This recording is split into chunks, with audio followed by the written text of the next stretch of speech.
சகோதர சகோதரிகளே, அன்னையின் அடியார்களே, அன்னை கன்னிமரியாள் தன் உதரத்திலே இயேசு ஆண்டவரை தாங்கி வந்ததினாலே அவருடைய வருகை அவள் மகிழ்ச்சியாலே அக்களித்துக் கொண்டிருந்து வந்த அந்த நிலையிலே தன்னுடைய உறவினார் எலிசபெத்தையும் மகிழ்ச்சியிலே ஆழ்த்துகிறார்.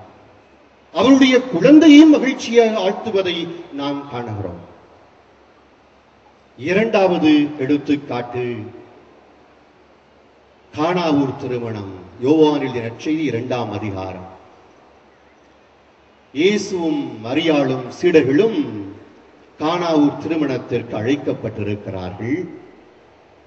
அப்போது யூதருடைய வழக்கப்படி ரசம் பரிமாறப்படுகின்றது. திராட்சை ரசம் மகிழ்ச்சியின் அடையாளமாக திராட்சை ரசம் பகிர்ந்தளிக்கப்படுகின்றது.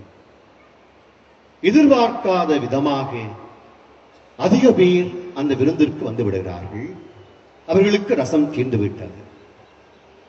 திருமண விருந்திலே திராட்சை ரசம் கொடுக்காவிட்டால் திருமண வீட்டாருக்கு அது ஒரு பெரும் அவமானம். அங்கலாய்க்கிறார்கள். என்ன செய்வது என்று விழிக்கிறார்கள். அன்னை கன்னிமரியாள் தாய்க்குரிய பாசத்தோடு குறிப்புணர்ந்து யாரும் சென்று கேட்கதாக நாம் அறியவில்லை, குறிப்பறிந்து தேவையை உணர்ந்து அவர்களின் துன்பத்தை போக்கி அவர்களுக்கு மகிழ்ச்சி கொடுப்பதற்காக தம்முடைய திருமகளிடம் அவர்களுக்கு ரசம் தீர்ந்துவிட்டது என்று சொல்லுகிறார். அப்போது ஆண்டவர், அம்மா, என்னுடைய நேரம் இன்னும் வரவில்லை என்று சொல்லுகிறார். அன்னை கன்னிமரியாள் இயேசுவை தொந்தரவு செய்யவில்லை, கட்டாயப்படுத்தவில்லை.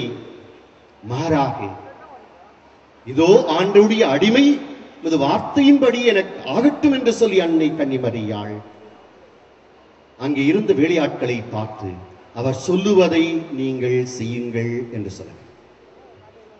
அவர் சொல்லுவதை நீங்கள் செய்யுங்கள், அவருடைய விருப்பம் நிறைவேறட்டும் என்று சொல்லுகிறார். அன்பார்ந்த சகோதர சகோதரிகளே, ஆண்டவர் இயேசு 6 கச்சாடிகளில் தண்ணீர் நிரப்பச் சொல்லி தண்ணீரை திராட்சரசமாக்கி அவர்களின் துன்பத்தை போக்குகிறார்.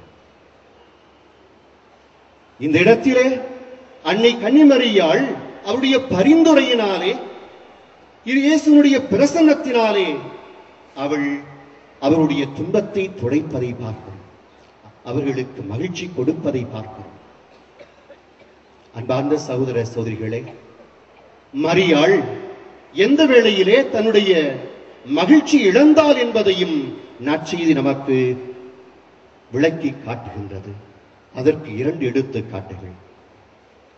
ஒன்று, யூதருடைய முறைப்படி இயேசுவும் மரியாளும் சூசையும் இயேசுவுக்கு 12 வயதிலே அவர்கள் எருசலேமுக்கு செல்லுகிறார்கள் பாஸ்கா விழாவிற்காக. அவர்கள் திரும்பி வரும்போது அன்னை கன்னிமரியாள் எண்ணுகின்றாள், சூசையோடு இயேசு இருக்கிறார் என்று. சூசை எண்ணுகின்றார் மரியாளோடு. அங்கே இயேசுவை காணாத போது அவள் மகிழ்ச்சி இழந்ததாக பார்க்கிறோம்.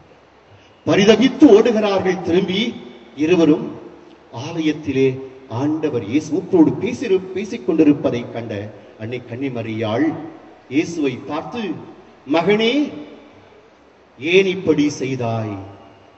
நாங்கள் பரிதவித்து உம்மை தேடிக்கொண்டிருந்தோமே என்று சொல்ல. அப்போதுதான் அவள் மகிழ்ச்சி இழந்தாள். இயேசு ஆண்டவர் அவரோடு இல்லாத போது மகிழ்ச்சி இழந்தாள். இரண்டாவதாக, யோவானில் நற்செய்தி 19ஆம் அதிகாரம். சிலுவையின் அடியிலே தம்முடைய மகன் இறந்தபோது மடியிலே தாங்கியவளாக யாகுல தாயாக அன்னை கன்னிமரியாள் மகிழ்ச்சி இழந்தவளாக காணப்படுகிறார்.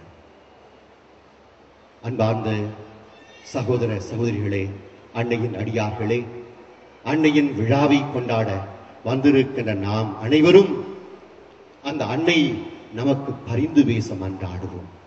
எதற்காக? நாம் என்றும் இறை பிரசன்னத்திலே வாழவும், அவள் நிறை மகிழ்ச்சி அனுபவித்தது போல நாமும் மகிழ்ச்சி அனுபவிக்கவும் எல்லா சூழ்நிலையிலும் இன்பத்திலும் துன்பத்திலும் பிரசன்னத்தினாலே வருகின்ற மகிழ்ச்சி அனுபவிக்கவும் இந்த மகிழ்ச்சியை மற்றவருக்கு பகிர்ந்து கொள்ளக்கூடியவர்களாக விளங்கவும் நாம் இந்த திருப்பலியிலே உருக்கத்தோடு மன்றாடுவோம்.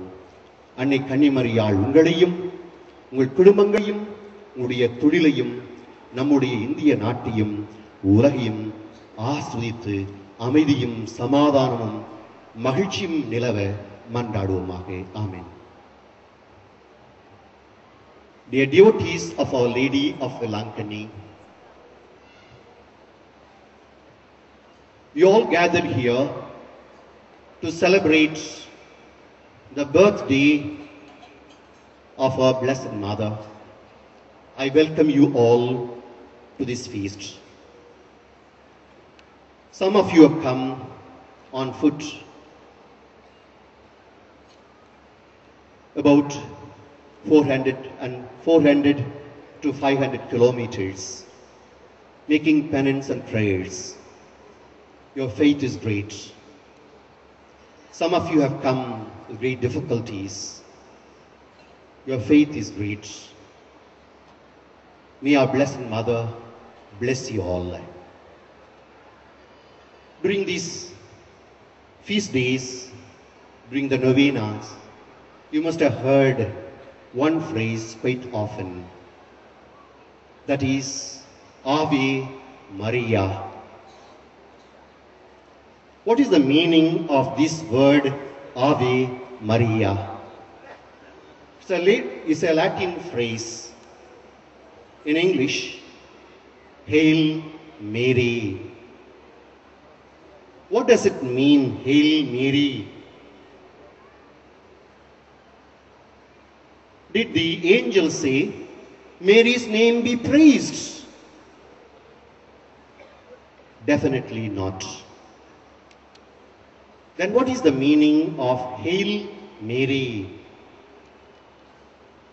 When we meet our friends or relatives or people who are known to us, we say hello, welcome, we say. In Jewish tradition, when they meet friends, relatives, they say Shalom, which means joy, peace, serenity, fulfillment. Therefore, the angel, when he said to Mary, Hail Mary, it means, rejoice, O Mary, full of grace, the Lord is with you. Rejoice, Mary.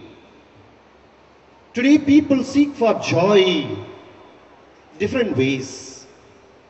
Some seek for joy in eating and drinking. Others seek for joy in the pleasures of the world. Others seek for joy